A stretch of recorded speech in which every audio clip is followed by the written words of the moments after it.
Hey everybody, Nick here, and today is a great day. First of all, my demo pair of DZO Arles lenses arrived. They only got here about an hour and a half ago. I went straight outside with my wife and took just a few demo shots, but I think generally these things are exactly what I was hoping they would be. They are relatively compact, but absolutely top tier cinema glass. They're just beautiful and they function spectacularly. There's also a little bit of news. So DZOFilm has published their official webpage for this series of lenses, and along with it, they announced all of the other focal lengths that will be coming soon. I think off the top of my head, it's a 14 T2, then a 21 1.4, 25, 35, 40, 50, 75, 100, a 135 T1.8, and a 180 T2.4. So this is a 10 lens set going from 14 to 180, and all of them are T1.4, except the 14 millimeter, which is a T2, the 135 is a T1.8, and the 180 is a T2.4. So that is phenomenal. From 21 millimeters all the way up to 100 millimeters, you get T1.4. That's outstanding. And they work with the rear coupe filters, which haven't been seen very much. I'm really interested in seeing a set of those. I've asked DZOFilm if they wouldn't mind sending me just a couple of those to demonstrate, but they function very much like the RE Signature Prime inserts, where you just slap something on the back and it goes straight in.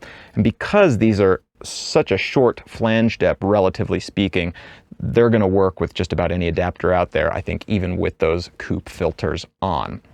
But we'll see. They certainly clear my Breakthrough DFM as is right now with plenty of room to spare.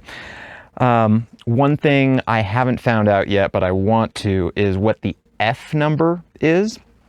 So if you've listened to many novice cinema talking heads on YouTube before, it's popular for them to say that T numbers are better because they tell you the actual measured transmission, where the F number is just calculated or something, some other such nonsense. But both numbers are in fact quite relevant. So the T number, the transmission, is a measurement of how bright the light is at the center of the image. The F number is a ratio of the focal length divided by the apparent entrance pupil as viewed through the optical system. What that basically means is if you look through this thing and measure the size of that hole, and then divide the focal length by that number, then that is your F number. The reason it matters is because you can have systems that are very, very efficient, where the F number and the T number are very, very close, or you could have systems that are less efficient, where the T number might be lower, but the F number is still quite high. So I would like to know, in fact, what is the F number, because the F number is what will tell you the characteristic of the out of focus elements in terms of the size of bokeh balls and whatnot. But the T number tells you, what you should set your iris at to be consistent with other shots of the same T number. And third, we also want to know the exposure fall off from the center to the corners. So T numbers are supposed to be consistent, but there's no governing body that you have to register your T number with and confirm that it's true. And even if the center is that correct T number, if it drops so drastically, like a stop and a half to the corners, then you're essentially going to have to do some manipulation in post, whether you overexpose and bring the center down, or leave the center as is and do something to bring up the corners, but then you're also increasing noise.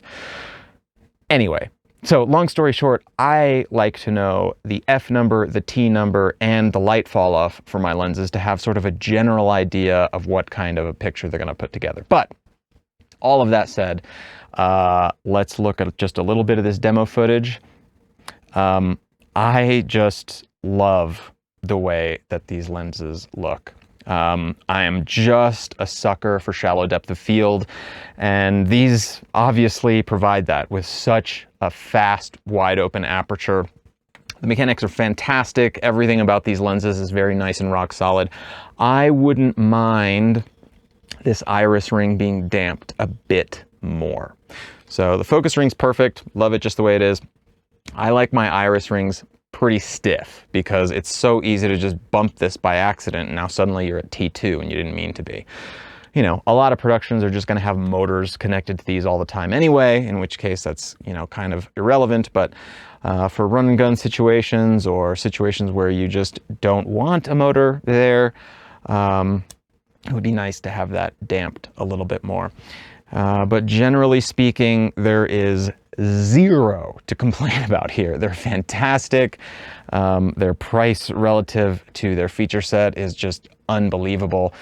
DZOFilm asked me not to make a direct comparison to the Nisi Athena primes. I mention this because I think it's helpful for you to know.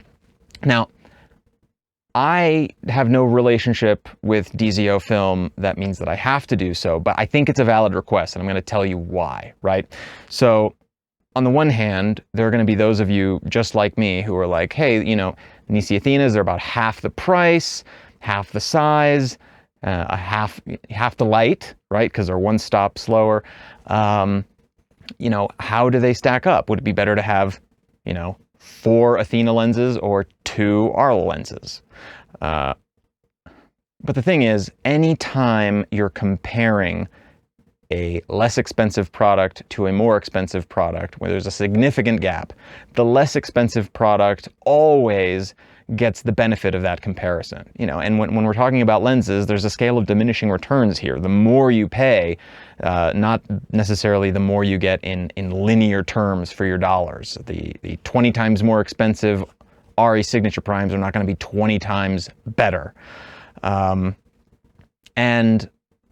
I asked them for these lenses. They didn't reach out to me saying, will you help being part of our media strategy? I asked them, and they at first sort of were interested, and then they were like, we really can't. We don't have enough of them. And I just kept pestering them, right? And eventually they said, okay, look, we can send you these 2 lenses, but please just don't run that particular comparison. So I want to respect that because I'm asking them a favor. And neither of us really owes anyone anything, but I think it would be pretty lame of me to just ignore that request. But I thought I would mention it.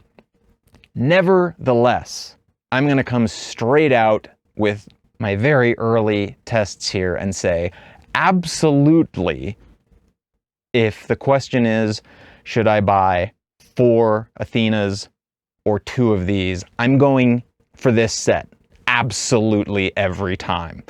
Yes, you get fewer focal lengths, right? And you won't have as many options in that realm, but I'm going to go this way every time. And then if you really need something that you're missing, you know, let's say you do the 50 and the 100 and now you're missing something wide, there's plenty of reasonably good, very inexpensive wides that you can get, even if it's like a photo still. Anyway, this was just a quick rant because I just got these and really wanted to show them off and give that news about the other 5 focal lengths, which are on the way. I think they said sometime in fall they're going to be available, but anyway, these are just beautiful. I love them. I want to make these things mine.